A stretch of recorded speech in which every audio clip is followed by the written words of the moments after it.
can sell dope. Oh no, no, What did he that's say? Paraphernalia. no, that's you're already too late. Okay, hey, all right, DJ, question please. What would you spend your money on when you get old?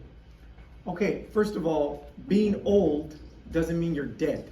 Okay, so I'm middle-aged. Okay, and yes, as you get into middle age, more and more of your thought processing goes into that mortality thing, right?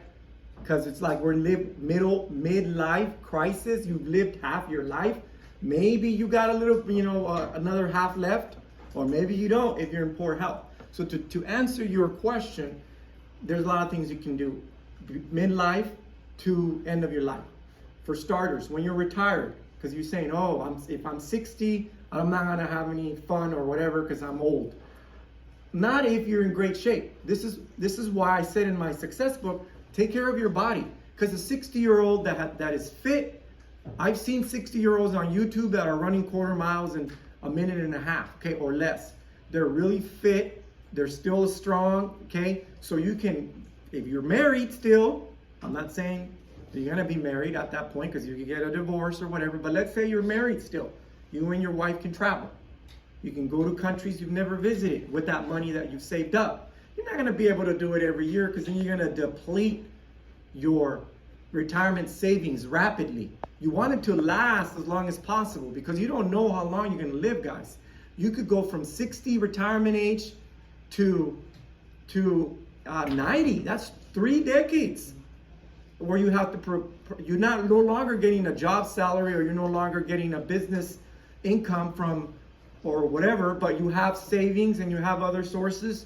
So you gotta like figure out how much can I spend per year based on my health. How long will I live? There's ways to assess that, right? Did you smoke? Did you drink? Did you do drugs? Were you exercising your whole life? Then, oh, I might have 3 decades left. Versus, did I smoke? Did I do a lot of drugs? Did I stay up late all the time? Whoa, shoot, I might not have a lot of time. Am I in poor health? Do I have diabetes? Do I have other comorbidities? Those are things that my family has in their gene pool, like heart attacks, strokes. Is that in my gene pool? Okay, well then yeah, you might want to spend that money a lot sooner because did your dad make it to 85? Did your mom, have whatever? You got to factor those things in because then, right, Julian is right. Then you're going to want to spend that money not as slowly because you might not live that long. Yes? So with athletes who keep their body in shape live longer than the average person? Of course.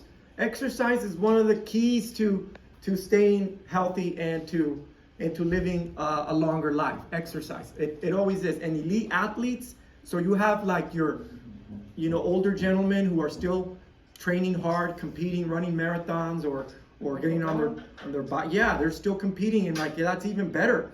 But even a little exercise is better than no exercise, right? Okay, now, you were asking about compound interest and getting rich quickly because you want to have that money right away, right? So you can enjoy your youthful life with your money and being rich. Well, the best way to get rich is actually getting rich slowly, okay? Using compound interest. Like I told you, setting up your brokerage accounts to automatically deposit money into some of your index funds, which we'll talk about later. But I know you're like, no, I want the juicy. I want to know now, how do I get rich quickly? Okay, I will tell you the number one way to get rich quick. You either start a business that expands and grows rapidly, which means its value will be high because a fast-growing company commands a high valuation.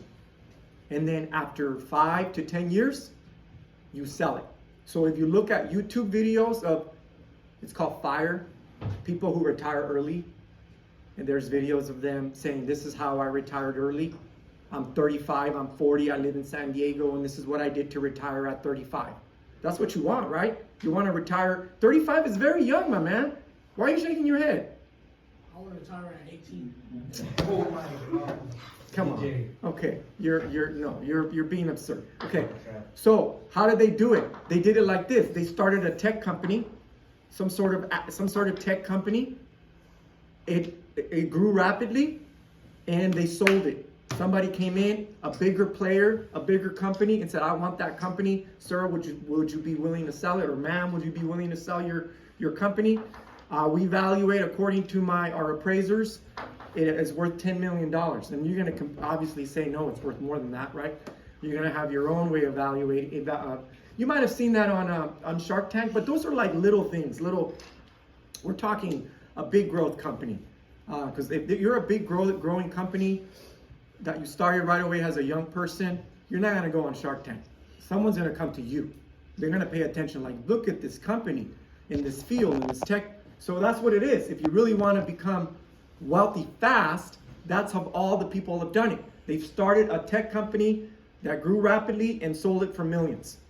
And then they're done. Or they might take that money and start another one and keep at it. That's called serial entrepreneurship. Okay, so that's the number way of doing it. Now, other people, they acquire businesses. So you don't have to create your own business, but chances are you won't have the money to do that. After high school, you won't have the funds to acquire an established big company that makes maybe in the millions of revenue. You're not going to have that unless you have a partner, you have a family that has the money, or somehow you get access to the deal. And in that case, you can do it that way too. You can buy a company and then turn it around or something like that. So you don't have to create the company yourself. Okay, does that answer your question? Okay, so that's how you get rich quick. But we'll talk more about that in one of my other lessons. For now, the get rich quick slowly, one way to doing that is with real estate. And if you find a rental property, this is what you should have had for your answer, okay? $1,800 for your rental property. Let's say your expenses for that rental property is 33.3%. Parentheses means subtract in finance. It means a loss or negative. So what are you left with? Net operating income after all of your expenses, $1,200. Okay? Now you gotta subtract the mortgage payment. Your net monthly income on that property is $300. Now this is called cash flow. Cash flow, $300. Now I told you guys to get an annual income, you have to multiply it. If this is a month, multiply it by what to get a year? 12. So that's how we get 3,600 in net in cash flow per year. And then if you invested $30,000 to acquire this property, okay? Say it was, to make it easy, let's say it was 30% of 100,000. A rental property out of California, not here. You're not gonna get that an out of state California property at 100K, unless it's a shack and it's messed up. But let's say it's out of state somewhere in Alabama, Little Rock or Arkansas, and it's $100,000 for the property. You put down 30%. I don't recommend you put 30% down, but maybe because you already have 5-6 other rentals, that's what the bank wants you to put in. If they're still financing you, they're gonna want you to put in more.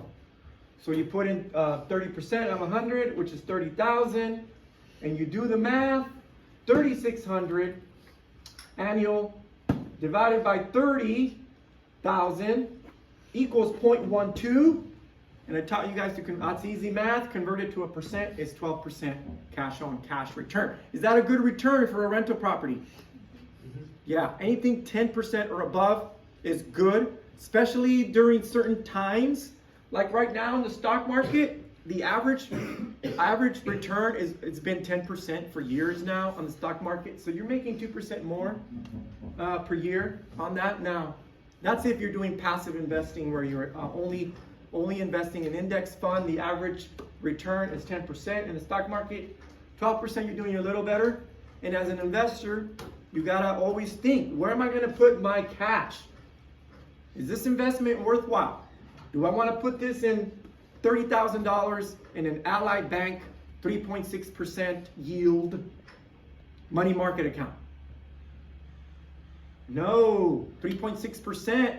Man, inflation's more than that right now. Well, they're saying it's 3%. I don't believe it, but whatever it is, so you're barely gonna break even, if that, with inflation. So as an investor, where do I put the money to get the most gains? But if it's too good to be true, don't get it suckered into these bad investments that say, oh, we're gonna give you 15%, right? 16%, you're gonna get 16%, or sir, 17%. Sometimes these people are scamming you, right? They're frauds. If it sounds too good to be true, don't invest. Okay? If it sounds too good to be true. If the percents are high, really high, come on. Who's gonna give you that, right? How are you gonna get that? And a lot of people have lost their money like that. Just go on Netflix and watch the Bernie Madoff scandal. That guy was promising like 15, 16, 17% on stock market returns. And it was all fake. He was taking their money. Okay? Anyway, thank you for your questions.